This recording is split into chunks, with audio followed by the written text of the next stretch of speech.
Dios es bueno y Dios es un Dios de gracia y es digno de ser alabado, es digno de ser exaltado, es digno de ser adorado. Le voy a invitar esta mañana a que busque en su Biblia la segunda epístola, la segunda carta del apóstol Pablo a Timoteo, segunda de Timoteo, y que vaya al capítulo 4,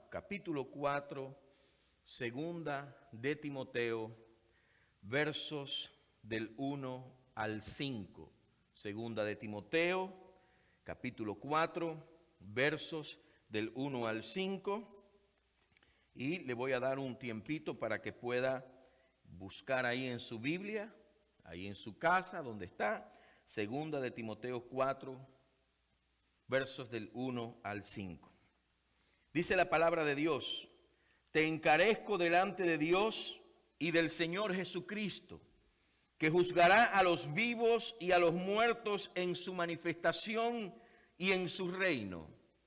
Que prediques la palabra, que instes a tiempo y fuera de tiempo, redarguye, reprende, exhorta con toda paciencia y doctrina, porque vendrá tiempo cuando no sufrirán la sana doctrina, sino que teniendo comezón de oír se amontonarán maestros conforme a sus propias concupiscencias, y apartarán de la verdad el oído y se volverán a las fábulas.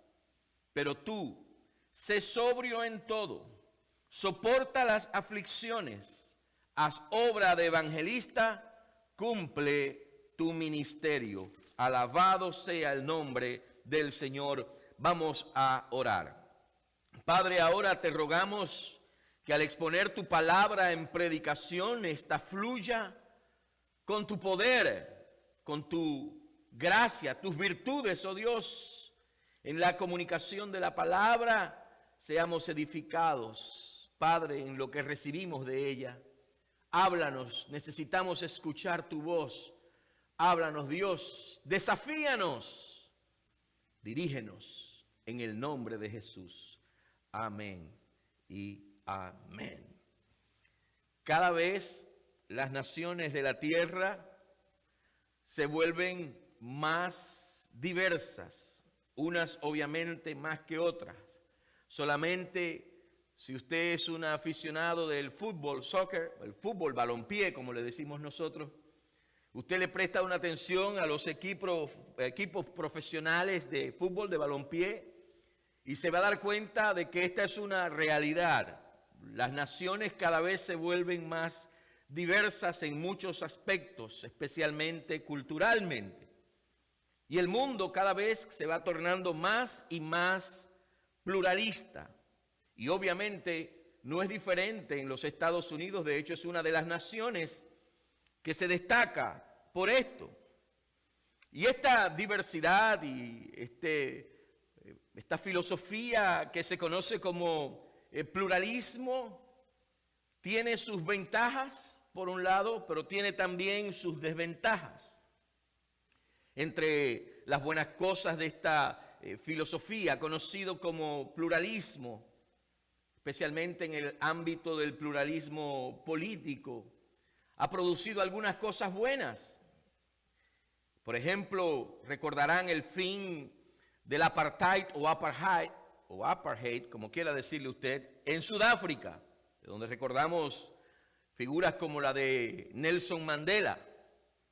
Cosas buenas, podemos recordar aquí mismo en los Estados Unidos el movimiento de los derechos civiles que culminó con la promulgación de la Ley de los Derechos Civiles en 1964 y la Ley del Derecho al Voto en 1965, movimiento en el cual se destacó en su liderazgo la figura del pastor bautista Martin Luther King Jr.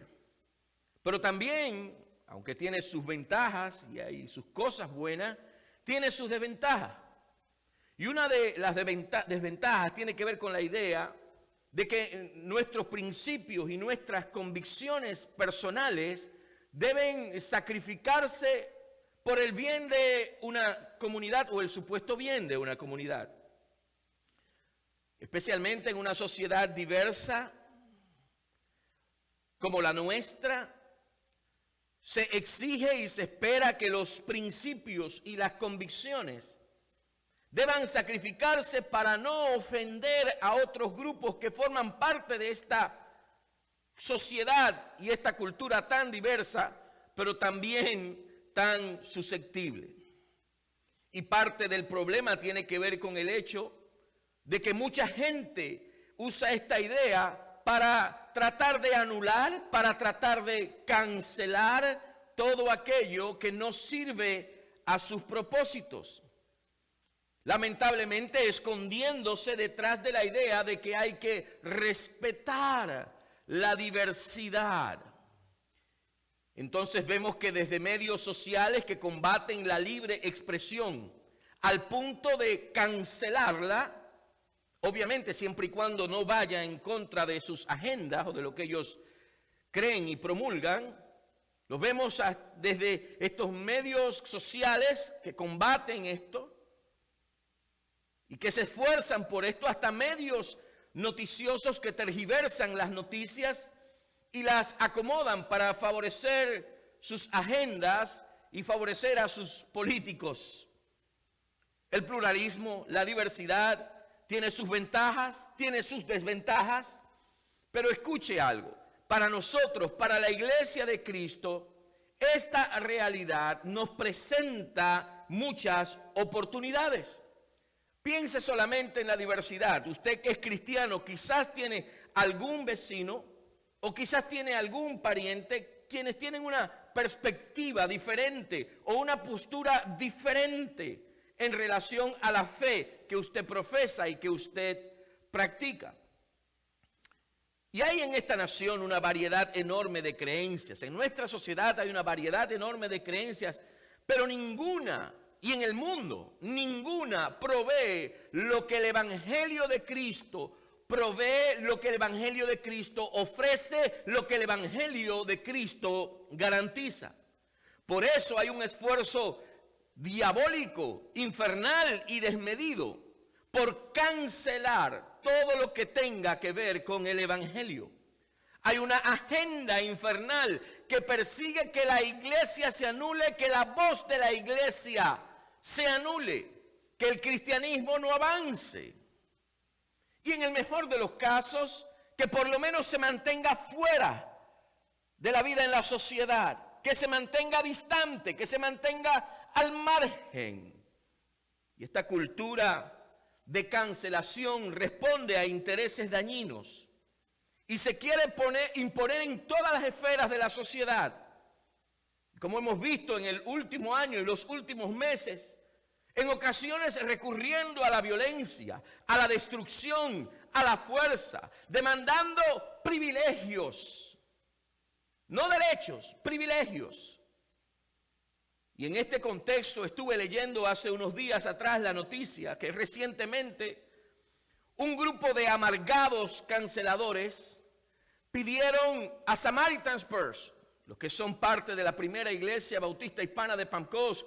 Sabe que desde el año 2013, por la gracia de Dios, hemos podido participar continuamente con el ministerio de Samaritan's Purse, no solamente con Operación Niño de la Navidad, sino en muchos otros ministerios, en muchas otras áreas. Y estuve leyendo que un grupo de amargados canceladores pidieron a Samaritan's Purse que expulsaran a Franklin Graham como director, presidente de este ministerio, que lo echaran al presidente de este ministerio. Y la razón, usted dirá, ¿será pecado? ¿Será que el hombre está en pecado? No es pecado. La razón no es falta de integridad. La razón no es que cayó o que hizo algo vergonzoso, no. La razón es sencilla. No están de acuerdo con su postura política. Y eso no es nada más que una cortina de humo. Escuche, por favor, como ciudadanos y especialmente como cristianos, nosotros no podemos desasociarnos de nuestros hermanos en la fe. No podemos combatir a nuestros hermanos en la fe y cancelarles porque ellos tienen una postura política diferente a la mía, porque no votaron por quien yo voté, porque políticamente no estamos en la misma plataforma. Como cristianos y como hermanos no podemos no podemos distanciarnos, ni separarnos, ni divorciarnos, ni pelearnos de nuestros hermanos por esas razones. Y en el caso de Franklin Graham, el presidente de Samaritan Purse, yo le digo cuál es mi perspectiva con este asunto. Yo no creo que tenga que ver tanto con su postura política. Yo creo que este cuadro, esta imagen de la postura política de él, no es más que una cortina de humo para anular lo que realmente quieren anular. Lo que yo sí creo es que en el centro de este asunto y detrás de este asunto está el hecho de que este ministerio Samaritan Purse abiertamente, libremente y valientemente proclama que todo lo que hacen lo hacen in Jesus' name, en el nombre de Jesús. Y eso es lo que al infierno le molesta. De hecho, si usted mira el año pasado, cuando el hospital móvil de Samaritan Purse estuvo en Nueva York, hubo grupos que pidieron que los echaran de Nueva York. Y usted dirá, la postura política no, este ministerio, como la iglesia de Cristo que representa, todo lo que hace lo hace en el nombre de Jesús, y eso es lo que al infierno le molesta. Y eso ilustra la realidad de que si usted hoy en día, como cristiano, levanta su voz, dice su punto de vista y comparte su fe y enfatiza su fe y exhibe su fe, esto va a ofender a muchos. Si usted lo hace, entonces, ¿cuál es la respuesta de la sociedad? Cancélalo, expúlsalo, bótalo, hay que cancelarle. Y no importa si para lograrlo violan derechos, violan leyes, violan la misma Constitución, violan lo que tengan que violar. Y algo que es evidente, que los que tal persiguen no entienden que es imposible anular la iglesia y detener a la iglesia. Es imposible anular al cristianismo. Si revisan la historia, van a aprender y se van a dar cuenta que en los momentos de mayor antagonismo y persecución, la iglesia creció y avanzó, porque la iglesia de Cristo nadie ni nada la puede detener, porque Dios es todopoderoso, es el Dios de los ejércitos, es el soberano del universo. Por eso cuando usted mira la historia del cristianismo se va a dar cuenta de que una de las más arduas tareas y enfoques del enemigo precisamente ha sido silenciar al pueblo de Dios. Y la pregunta es, entonces, ¿cómo podemos vivir transparentemente, sin esconder lo que somos, sin negar lo que somos, y aún así relacionarnos con las demás personas y cumplir nuestra misión de predicar el evangelio a cada criatura, a toda criatura? ¿Cómo anunciar las buenas nuevas no solamente a los que simpatizan con el evangelio, a los que están abiertos, sino incluso a aquellos que piensan diferente o que creen diferente, o con aquellos que ni siquiera creen que existe Dios? Yo creo que esta es una pregunta que vale la pena contestar, porque solamente tenemos tres alternativas, por lo menos. Primero, podemos vivir ocultando lo que soy, ocultando que soy creyente, cristiano, discípulo de Cristo, porque no quiero ofender a nadie, por temor a irritar a la gente. O podemos hablar de lo que somos y lo creemos, la otra alternativa, hablar de lo que somos y lo que creemos y compartir nuestro mensaje de manera que enoje a otros, que irrite a otros, que insulte a otros. O simplemente podemos aprender a compartir lo que somos y a vivir como lo que somos y hablar de la fe en Cristo de manera que en vez de provocar enojo, provoque paz, y en vez de provocar rechazo, provoque interés, y que en vez de producir contienda, produzca convertidos. Alabado sea el nombre de Dios. Y por supuesto, la tercera alternativa es la única que va a ayudar a preservar el respeto y la sociedad en una sociedad diversa, en una cultura de diversidad y en una sociedad pluralista. Como cristianos nosotros tenemos la respuesta, y usted y yo lo sabemos, a las más esenciales preguntas de la humanidad.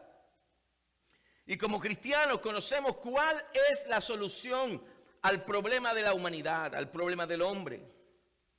Y al ver nosotros lo que está pasando en el mundo, lo que está pasando en esta nación, al ver que soplan vientos ya de persecución y que ya la hostilidad en contra del cristianismo, en contra de la iglesia, se ha movido de lo sutil a lo abiertamente descarada. Al ver y orar por los cristianos que mueren alrededor del mundo, perseguidos por su fe, nosotros no debemos reaccionar con temor. No podemos comprometer el mensaje, mucho menos podemos reaccionar con agresividad y violencia. Mas debemos reaccionar con fe, con sabiduría, con valentía y, ¿por qué no?, con mucho tacto y discernimiento. Y por ello debemos equiparnos y prepararnos para exhibir nuestra fe, para dar testimonio de nuestra fe de la manera correcta. En una sociedad y en medio de una cultura de cancelación, y a pesar de ella, la fe debe expresarse sin temor alguno. La fe debe demostrarse con firmeza y el mensaje debe presentarse con firmeza, pero también con amor. Y en la porción bíblica de hoy vemos algunas cosas interesantes. Segunda de Timoteo. Déjeme decirle que Timoteo no vivía en tiempos muy diferentes, mejor dicho. Timoteo tenía persecución externa, pero también interna. Tenía oposición externa, pero también interna. Y en esta porción vemos algunas cosas que vale la pena destacar esta mañana. Si usted hoy en día le pregunta a los cristianos o pregunta en las iglesias hoy, ¿quién es responsable por predicar la palabra? ¿Quién debe predicar la palabra? Es probable que la mayoría de los creyentes le digan, eso es responsabilidad del pastor. A fin de cuentas, para eso le pagamos. Pero escuche algo, si el mundo va a ser alcanzado para Jesucristo, se necesita que cada cristiano, cada seguidor de Cristo haga su parte en compartir las buenas nuevas, las buenas noticias. La intención y el plan de Dios nunca ha sido limitar la predicación de la palabra de Dios a un selecto grupo de profesionales, entre comillas. La obra es demasiado grande, la tarea es demasiado grande y el mensaje es demasiado maravilloso para delegar esta tarea solamente a unos pocos. Ahora la pregunta es, si esto es así, entonces, ¿qué es lo que impide a algunos creyentes que compartan su fe abierta y libremente? ¿Qué es lo que impide que muchos no lo hagan? Bueno, hay varias razones que hacen que la gente se contenga. Quizás el temor a ser mal interpretado, el temor a que le hagan preguntas y no saben las respuestas. Yo siempre le digo a los hermanos en escuela dominical, cuando estamos reunidos, la mejor respuesta que usted puede dar en alguna ocasión, cuando le pregunten acerca de la Biblia, un tema que usted desconoce, la mejor respuesta que puede dar es, no lo sé, pero voy a averiguar. Y algunas personas quizás tienen que ver con su personalidad, no sé, son personas tímidas. Otras tienen que ver con debilidad espiritual, quizás es pecado en la vida, en su propia vida, por eso no comparte el evangelio. Quizás hay debilidad espiritual, hay falta de pasión por las almas perdidas, hay falta de fidelidad a Dios, falta de compromiso, falta de obediencia. Pero otras razones, además de esta, tienen que ver con las presiones de la sociedad. Especialmente una sociedad que bajo la bandera de la diversidad y el respeto pretende cancelar y anular el mensaje de la iglesia. Y por eso muchos cristianos no hablan de su fe. Por eso muchos cristianos no exhiben su fe. Tienen miedo de ser rechazados, de ser combatidos, de provocar a alguien. Y la lista de razones podría ser mucho más larga todavía, pero el punto es este. Piense solamente en esto. Si alguien no se hubiera tomado el tiempo para compartirle a usted el mensaje de salvación, la palabra de Dios, le pregunto, piense en esto, ¿dónde se encontraría usted ahora? Lo más seguro es que estuviera perdido, sin esperanza y sin Dios en este mundo. Y algunos de nosotros en nuestro testimonio podemos recordar que alguien nos predicó el evangelio en una sociedad y en medio de una cultura y un contexto de hostilidad, donde era prohibido incluso predicar el evangelio, pero alguien se arriesgó y llegó a nosotros con el mensaje de salvación y Dios usó a esa persona para atraernos hacia Él y por la gracia de Dios hoy usted y yo somos salvos. El mundo está continuamente lanzando mensajes de esperanza para todos, especialmente los políticos. El mundo está constantemente bombardeando mensajes que ofrecen esperanza para todo el mundo y para cada ámbito de la vida. Pero usted y yo sabemos que por encima de todos los mensajes y de toda la esperanza que este mundo ofrece, hay un mensaje que es más necesario para el hombre, que está por encima de todos los demás. Hay un mensaje que es tan importante y tan urgente que supera todos los demás juntos. Hay un solo mensaje de verdadera, sólida y eterna esperanza. Y ese mensaje es el evangelio, ese mensaje es la palabra de Dios, ese mensaje es la buena noticia de la gracia de Dios.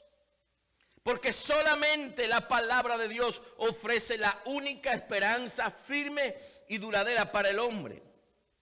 Por esta razón la palabra de Dios debe ser predicada, debe ser enseñada. Por esta razón todo creyente debe comprometerse con la impresionante carga, con el sublime encargo de compartir la palabra de Dios y ministrar como nunca antes. Así que en medio de una cultura hostil, en medio de todos los riesgos que implica ser cristiano, en una cultura que persigue anular y silenciar nuestra voz, nuestro mensaje, nuestras palabras, entonces viene a nosotros la palabra inspirada de Dios. Hoy a través de Pablo escribiendo a Timoteo, viene con gran peso y resuena con autoridad en nuestras vidas.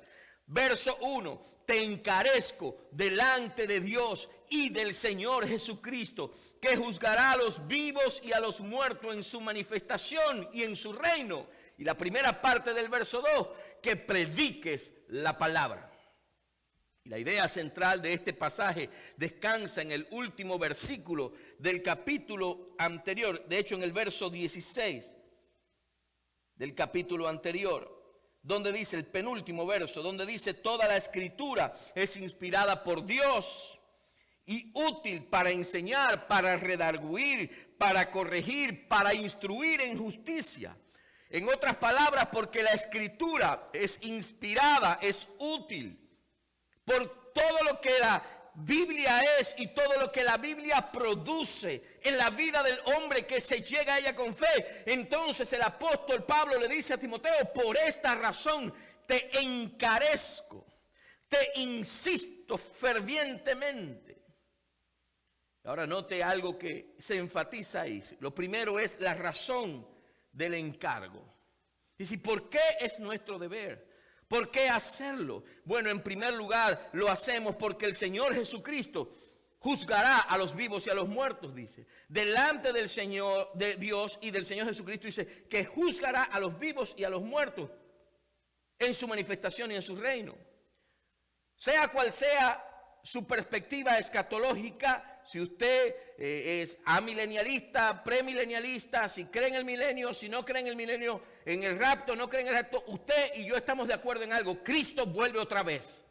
Póngalo usted en la línea de su teología personal, o no privada, pero la teología con la que usted se identifica, escatológicamente hablando. Hay una realidad, Cristo vuelve otra vez. Y si estamos vivos cuando Él regrese, Él nos va a juzgar. Y si morimos antes de que Él regrese, también nos va a juzgar. Y la idea es doble. Todos nosotros, todos seremos juzgados de alguna manera. De hecho, Romanos 14, versos 10 al 12. Bueno, de hecho, voy a resumirlo solamente al verso 12. Léalo después, 10 al 12. De manera que cada uno de nosotros dice, de manera que cada uno de nosotros, y está hablando a creyentes, dará cuenta de sí. El verso 10 dice que todos nosotros compareceremos ante el tribunal de Cristo. Póngase a pensar en esto. Los creyentes estaremos frente al tribunal de Cristo. ¿Y qué va a pasar allí? Allí daremos cuenta de nosotros mismos, de nuestras vidas, de nuestras obras, de nuestro servicio al Señor. Y este no es un juicio para determinar la salvación. Su salvación ya fue sellada porque ya fue pagada, ya fue comprada con la sangre de Cristo. Pero aún así, y yo pienso que parte de lo que se va a examinar en nosotros va a ser en relación a si compartimos nuestra fe o no la compartimos. Porque si Él nos llama a exhibir nuestra fe, a compartir nuestra fe y no lo hacemos, vamos a tener que dar cuenta un día por ello. Pero pienso que también tiene que ver no solamente si compartimos o no compartimos, yo creo que tiene que ver también con lo que compartimos, cuál fue el mensaje, qué fue lo que comunicamos. Si compartimos las ideas de los hombres en lugar de la palabra de Dios, o si compartimos una mezcla de ideas de hombres y palabra de Dios, o si compartimos el evangelio puro de la gracia de Dios. Ese día, yo no me vaya a preguntar ¿cuál era mi postura política? Ese día la pregunta va a ser ¿cuál era mi postura en mi compromiso con presentar el evangelio y la palabra de Dios? Alabado sea Dios. Así que lo hacemos por esta razón, porque hay una realidad. Cristo va a juzgar. Pero lo hacemos también, mire lo que dice en la última parte del verso 1. Encarezco delante de Dios y del Señor Jesucristo, que juzgará a los vivos y a los muertos. Luego dice, en su manifestación y en su reino. ¿Sabe por qué? Una razón más para hacerlo, lo hacemos porque el Señor Jesús vendrá en gloria y majestad. Alabado sea el nombre del Señor. El Señor Jesucristo vendrá en gloria como el gran conquistador que vuelve, que regresa. Esta palabra manifestación es interesante, de donde sacamos nosotros nuestra palabra epifanía. Significa la aparición gloriosa y la aparición visible del Señor Jesús. De hecho, esta palabra se usaba para describir la llegada del emperador cuando visitaba alguna ciudad de su imperio. O cuando los grandes generales regresaban luego de haber ganado portentosas batallas y de haber conquistado ejércitos y naciones. Y porque el rey venía, las ciudades se arreglaban, se limpiaban, los edificios, las calles, la gente trabajaba para preparar la ciudad para el rey que venía. Toda la atención estaba en el evento, el rey viene a nosotros. Y hermanos, esta de alguna manera es la actitud que debe caracterizar al creyente. Anticipamos nosotros el retorno de Cristo. Lo anticipamos. Por lo tanto, debemos compartir la palabra con esta realidad presente en nuestra mente y en nuestro corazón. Tener en cuenta lo que implica para nosotros el hecho de que el Señor vuelve. Pero lo que implica no solamente para nosotros como cristianos, lo que implica para aquellos a quienes debo llevar su palabra. Aquellos que no le conocen, las implicaciones que el hecho de que el Señor viene tiene para con aquellos que no le conocen. Porque el Señor conquistador, el que venció la muerte, el triunfante guerrero, Rey y Señor, Él viene otra vez. Y si fallamos en compartir la palabra, entonces nos presentaremos delante de Él avergonzados. Si no nos sometemos a Él ahora, si no compartimos su palabra, Hermanos, esto es la realidad bíblica. Tendremos entonces que dar cuenta en algún momento por ello. Quiero que miren en segundo lugar la seriedad de este encargo que se nos ha dado. Usa la palabra ahí encarecer, te encarezco, vuelve al principio del versículo, te encarezco, que esa palabra quiere decir amonestar o instruir con respecto a algún suceso o a alguna acción futura. Quiere decir exhortar fervientemente, quiere decir solicitar con insistencia, quiere decir rogar con fervor. Dice, delante de Dios, mira la seriedad de este asunto. Dice, te encarezco, te ruego fervientemente, te insto, te solicito con fervor delante de Dios y del Señor Jesucristo.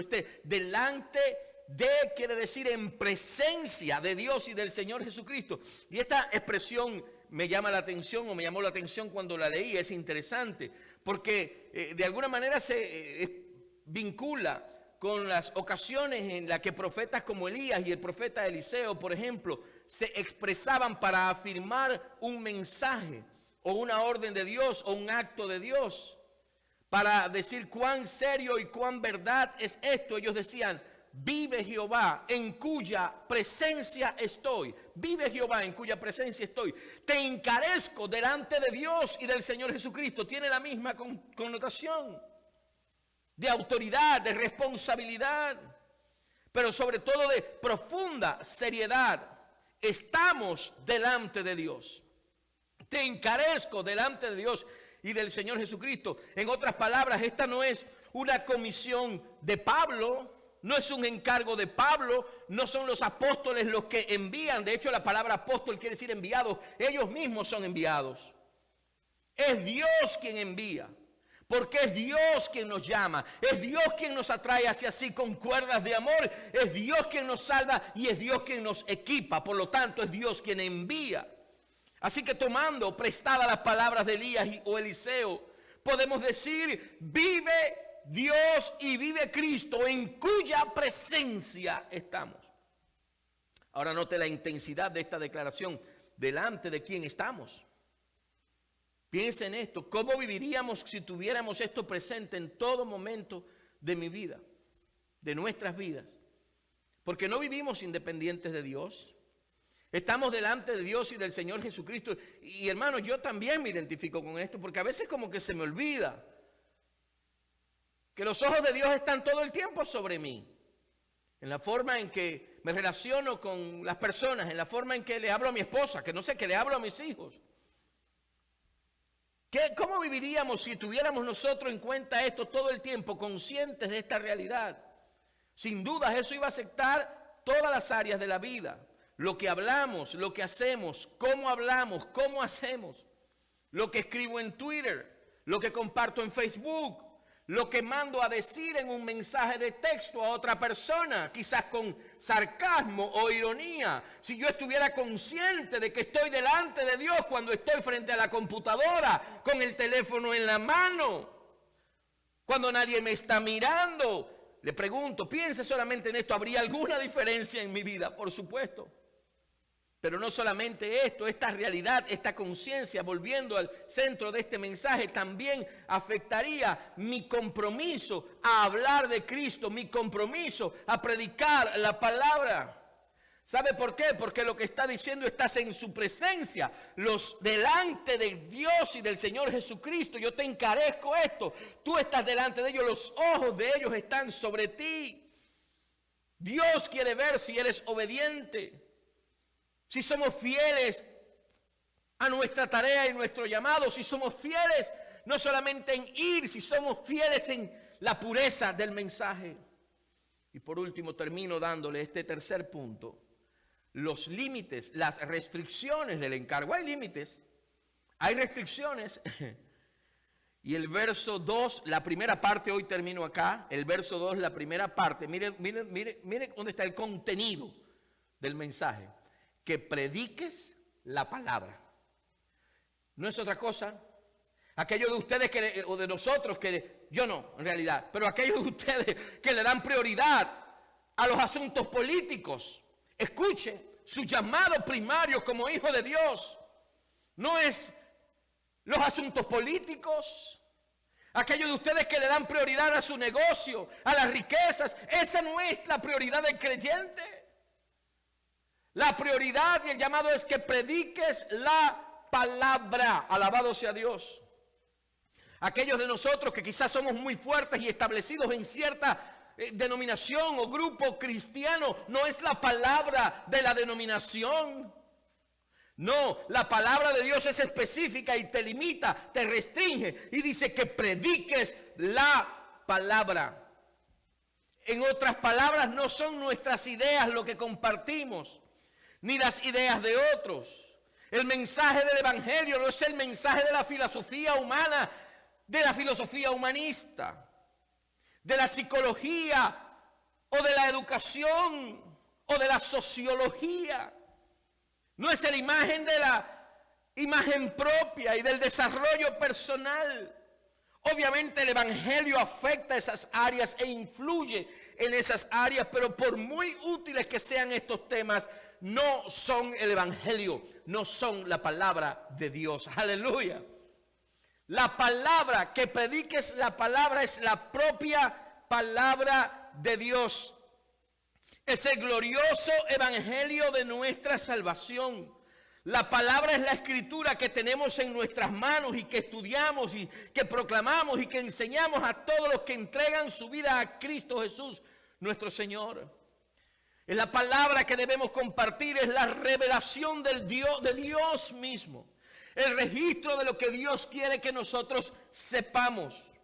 Lo que está grabado, registrado en las Sagradas Escrituras, ahí en la Santa Biblia. El mensaje del inmenso amor de Dios que nos habla de la gloriosa persona del Señor Jesucristo, el Hijo de Dios que vino a la tierra para salvar al hombre del pecado, del sufrimiento y de la muerte eterna.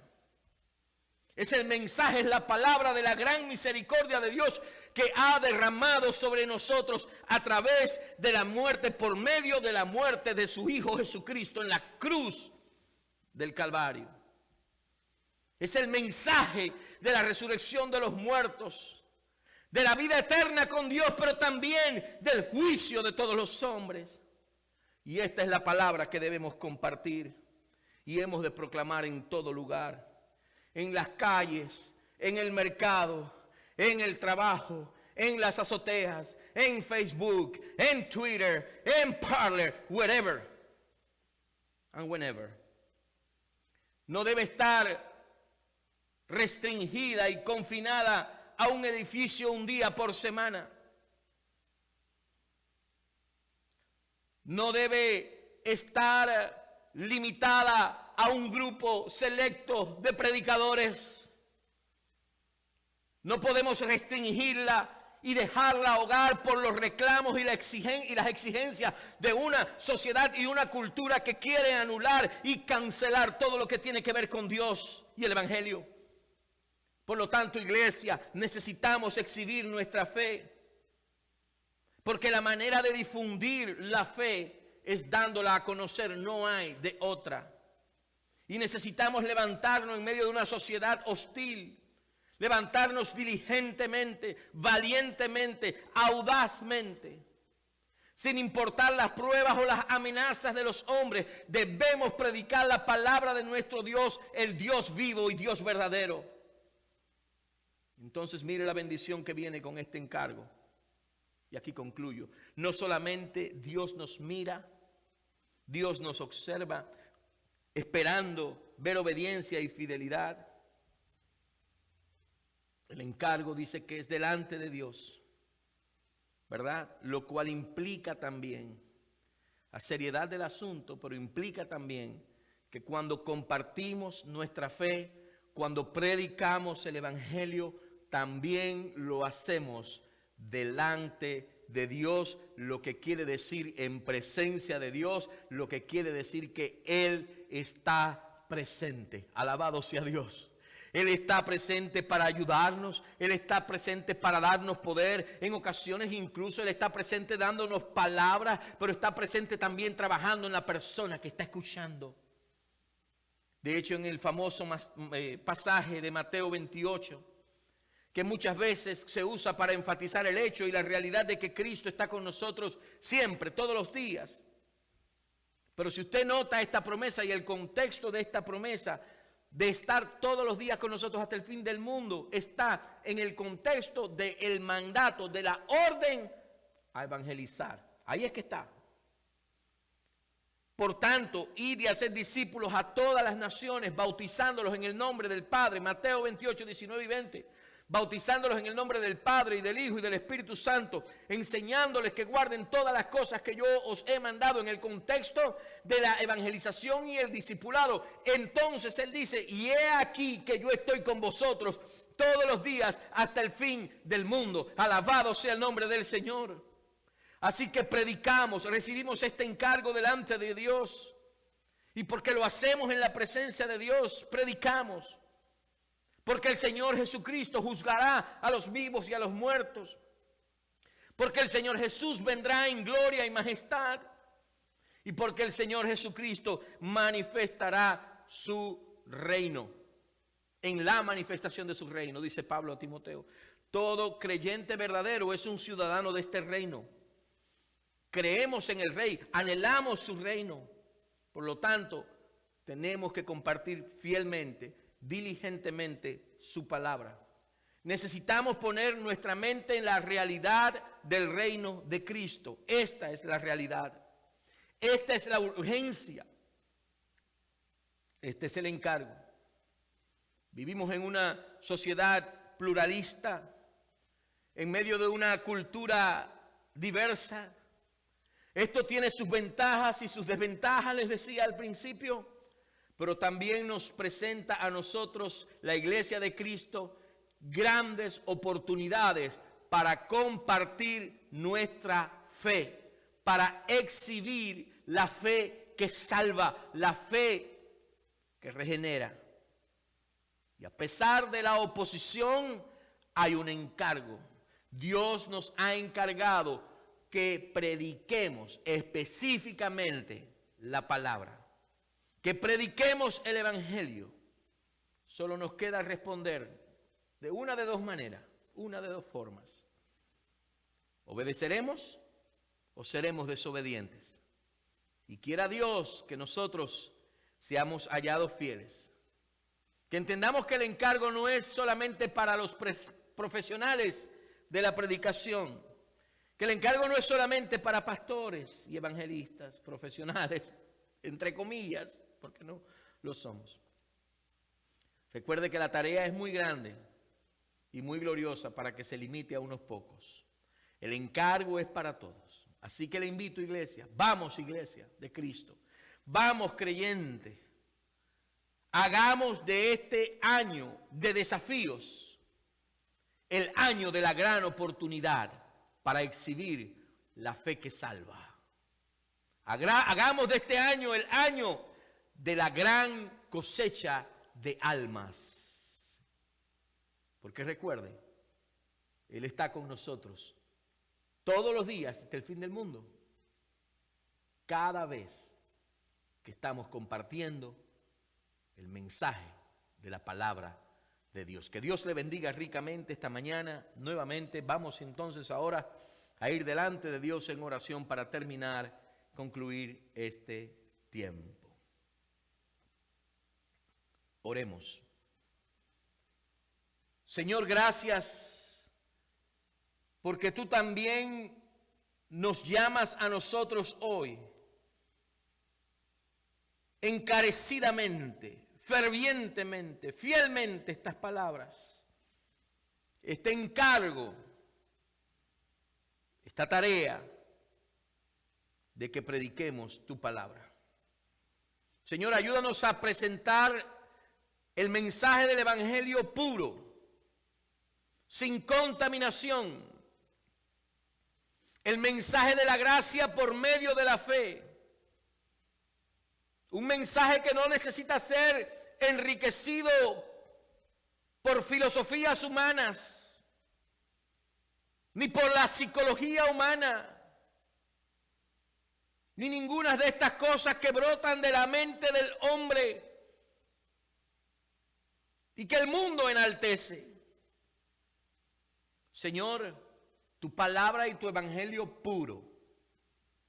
Que Dios nos ama, que Dios quiere perdonar nuestros pecados, quiere darnos la vida eterna, una relación de eterna comunión con Él, y que para ello envió a su Hijo Jesucristo a morir en la cruz del Calvario, para que todo aquel que ponga la fe en la persona y la obra de Cristo, arrepentido de sus pecados, pueda ser salvo. Este mensaje y esta realidad de la salvación, que es puramente por gracia, por medio de la fe, que es puramente iniciativa divina y acción divina, para la gloria divina. Aleluya. Padre, ayúdanos a no callar, aún, Señor, cuando tenga sus riesgos. Pero ayúdanos también a presentar el mensaje de tu palabra de tal manera que vaya lleno de tu amor, tu poder y tu autoridad, y que en vez de producir contiendas y contrarios, produzca convertidos, personas que reconocen que están separados de Dios, que su pecado les separa de Dios, y que arrepentidos de sus pecados confiesan a Cristo como Señor y Salvador de su vida. Ayúdanos a presentarlo no solamente con autoridad, no solamente con urgencia, pero también con amor y con gracia, porque es el mensaje de la gracia de Dios. Y Señor, levanta a tu pueblo, levanta a tu iglesia, aún en medio de todas las restricciones que estamos viviendo en este tiempo, Dios. Padre, en el nombre de Jesús, que nosotros podamos dar testimonio de nuestra fe. Te pido, Dios, que este año sea un año glorioso para las iglesias de la sana doctrina.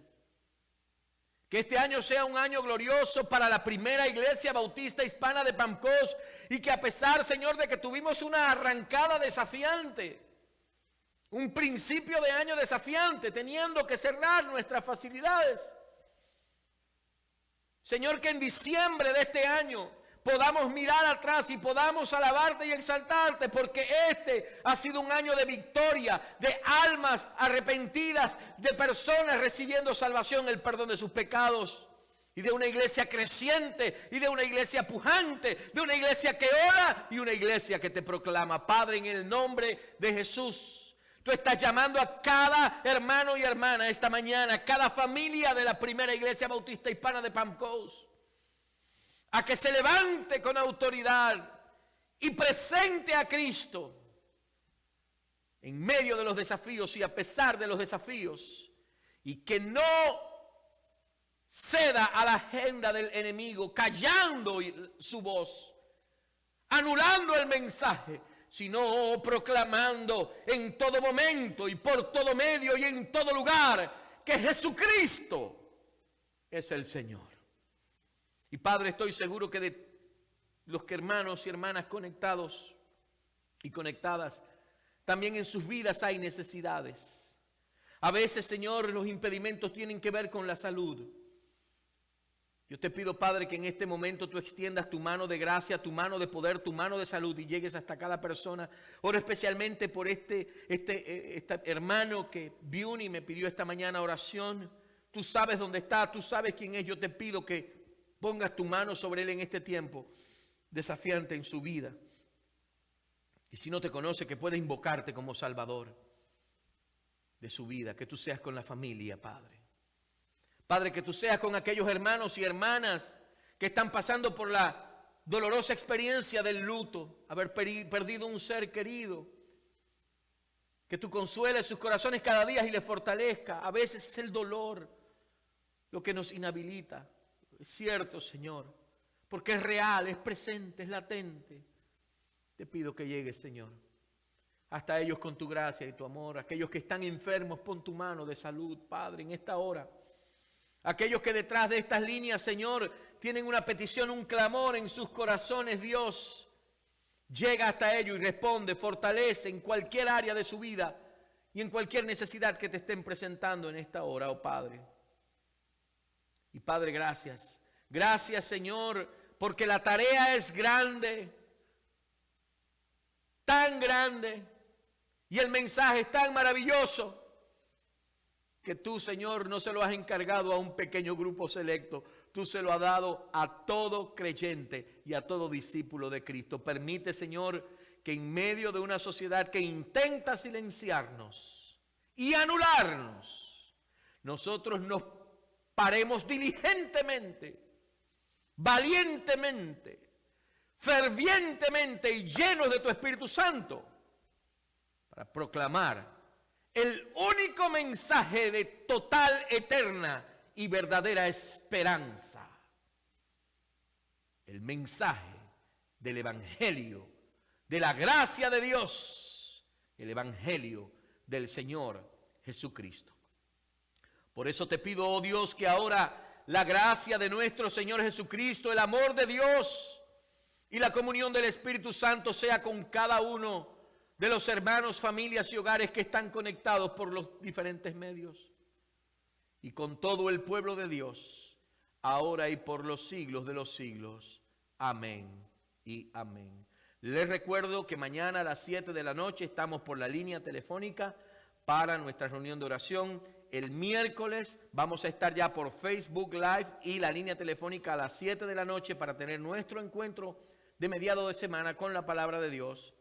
Y nuevamente el domingo reabriremos para los que quieran venir y puedan venir, puedan estar presentes, y seguiremos tomando todas las medidas que ya les hemos explicado, y transmitiremos también por Facebook Live y por la línea telefónica. A todos ustedes, tanto en Facebook Live como aquí en la línea telefónica, les deseo un resto del domingo bendecido y una semana llena de la gracia y el poder de Dios en todos sus asuntos. Recuerde, te encarezco, dijo Pablo, que prediques la palabra. Que el Señor les bendiga y les guarde.